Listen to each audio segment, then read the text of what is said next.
What's up? It's Normal Dude here, and in this video, we're going to be talking about whether or not you really need a gimbal.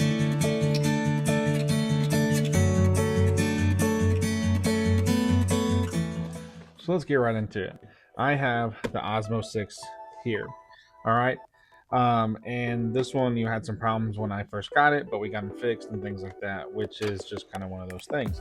But all in all, as far as quality goes, fantastic. They do a great job every time they build something.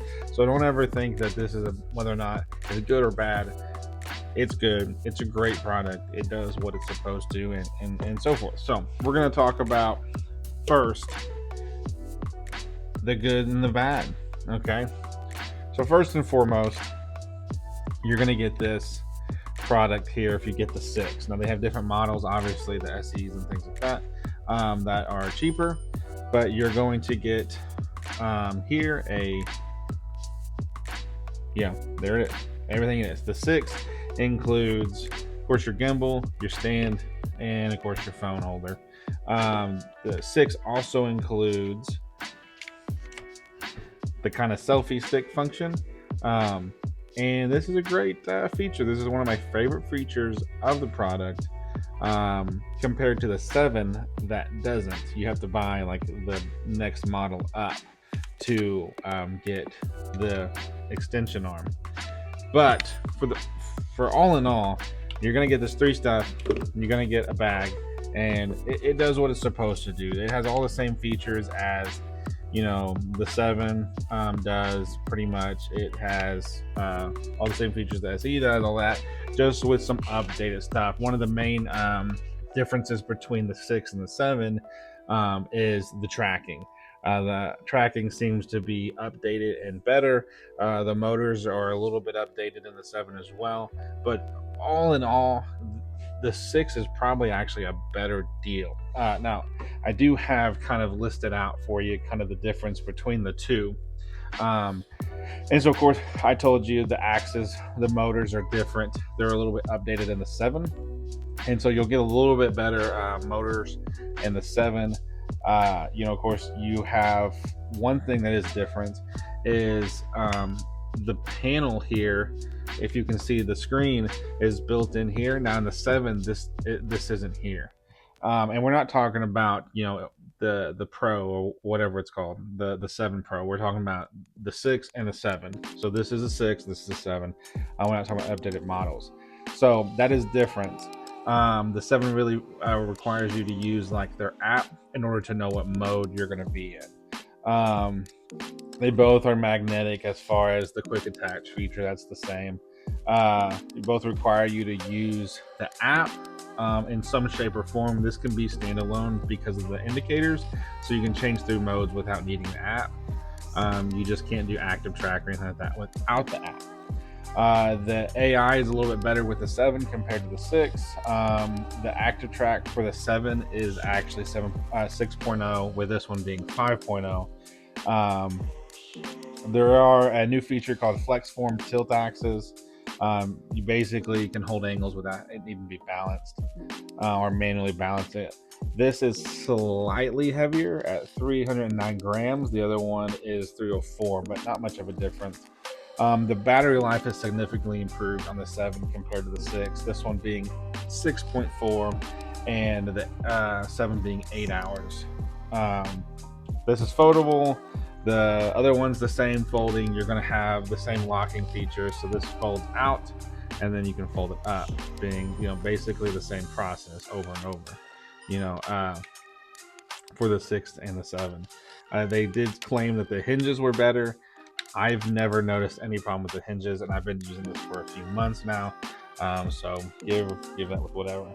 The price on this is insanely cheaper than the 7. In order to get even just the extendable feature, the 7 does not have the extending selfie stick. To get that, you actually have to buy the Pro.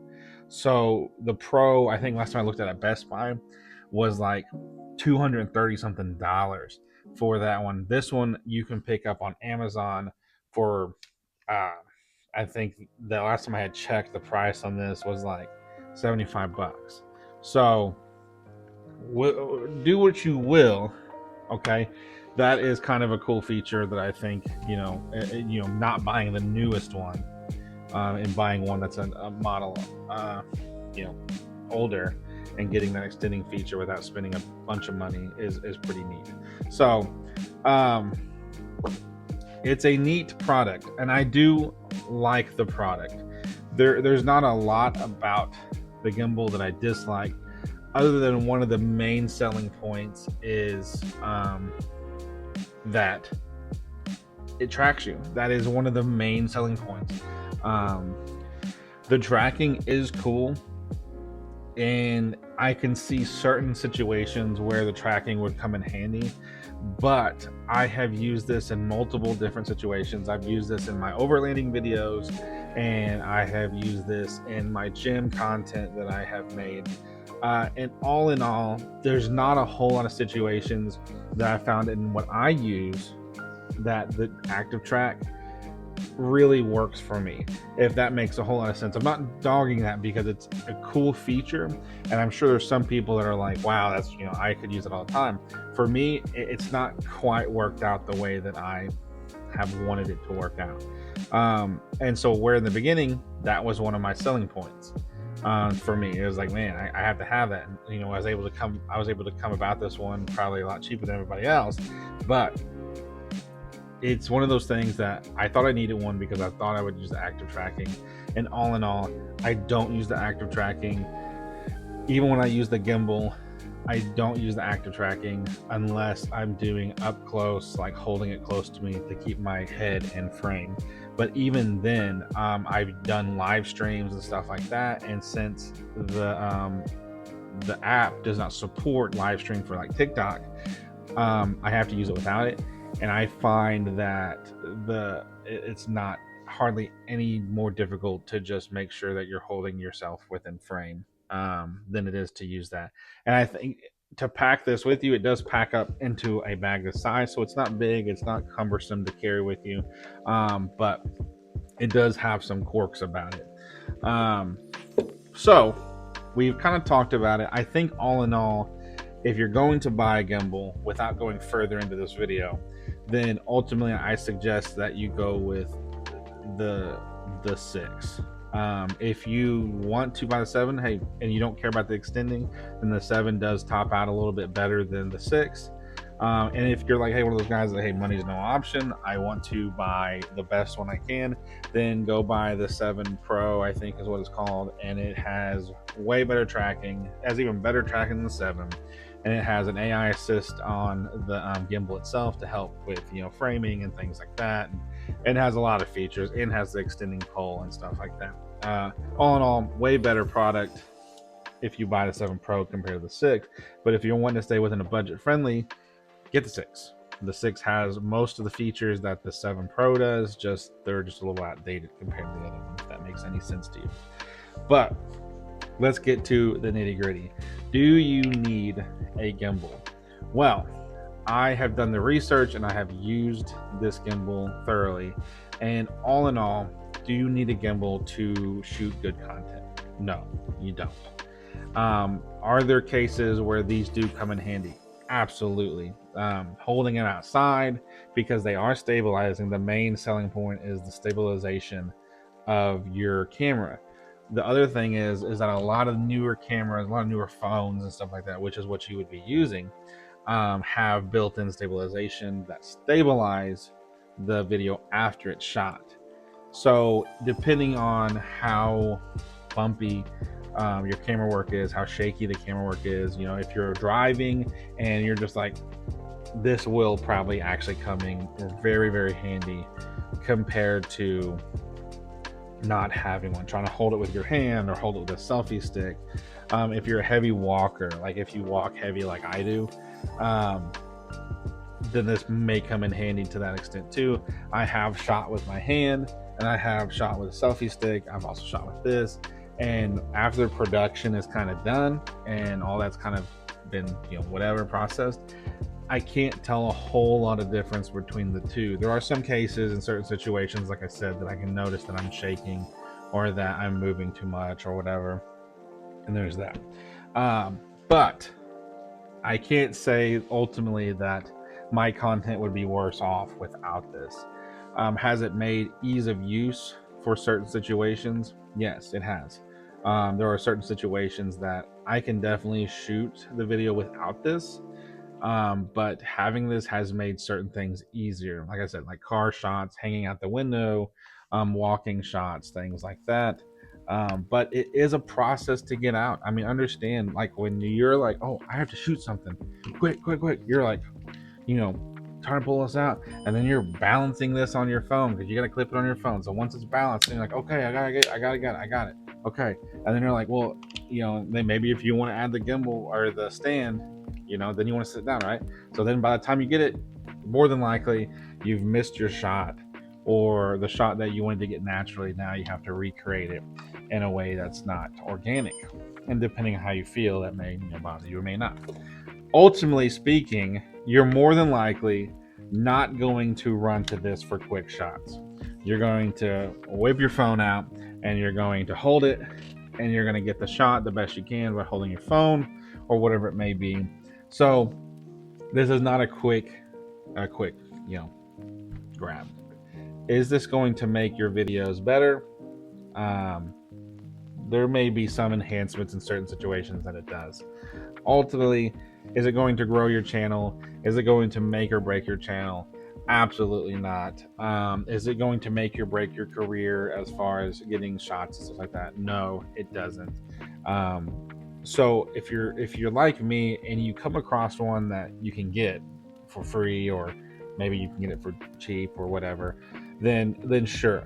This one had some problems when I got it, and luckily DJI actually had like a week left on its warranty, so I was able to get it covered.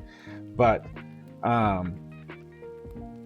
if you're gonna buy one outright, make sure that you absolutely need one. I don't know if anybody really ever needs one. It just makes certain shots easier to take. But if you're like me and you're driving and you're constantly trying to do stuff, if you're not planning to make a shot and you're going to try and grab a shot organically, you're not going to be able to get this out in time. It's not going to happen. There's no way, not unless you leave it set up. And if you're like mine, goes to sleep. I think that's pretty common. After a few seconds of not having anything happen, it goes to sleep. So then it has to be powered back on, and you can't power it on with your phone up on it because then it wears the motors out and all this stuff. And if it ain't balanced, it shakes a little bit. It has a little bit of shake in it when it moves. So all those things play a big part in whether or not you need one of these. All in all, is it a cool product? Absolutely. It is a cool product, and it does cool things. A lot of you can have automated stuff that it does. But I don't know. I mean, I like it, and I've used it, and I've replaced my selfie sticks, or whatever you want to call them, tripods. My selfie sticks, not my tripod. I have replaced my selfie sticks with this because of that extending feature. But at the same time, if I'm using a selfie stick, it's because I'm setting a shot up. Sorry. So it's kind of the same thing with this. You're going to set a shot up for it. The gimbal's going to work fine for you. Other thing is the difference between a selfie stick and this. You got to charge one, you don't have to charge the other. Now these, like I said, 6.5 hours is a long time, and if you're charging it in between uses, you're not going to have much of a problem keeping these charged. But if you're going for long trips, you don't have a way to charge these, I mean, the battery's going to die on it, and then you're going to have to revert back to either using your hand or using a selfie stick of some sort. So it's up to you on whatever you want to do. They have their place, absolutely, but they also can be cumbersome if you're not prepared to use them, and if that's all you bring with you. So keep that in mind. I don't want to take this video too long. Do I think you need one? It's really up to you. I'm not going to give you a yes or no whether I think that you absolutely need a gimbal for your phone or not. It is totally up to what you want, and I think everybody has the right to purchase something that they're going to use. And if you don't think you're going to use it, then don't. I do not think that this will make or break your camera setup at all. I think it will enhance certain features, but if all you do is take pictures and things like that, really this kind of is not the greatest picture taker. It's a whole lot easier just to snap a picture with your hands than it is. This is really made more for, you know, doing video shoots on it. So don't buy this if you're going to do nothing but pictures. Like, I've taken pictures with it. I did a whole VBS for my church with this, taking pictures and stuff like that. I did a part of the promo with this and with my drone, and it was hard to tell the difference. I mean, which part I was shooting with my gimbal and I was moving it, and compared to that. So it's more for videoing. If you're not going to do much videoing, if you're a photographer or something like that, I probably wouldn't waste a whole lot of my money on this. I would definitely save my money.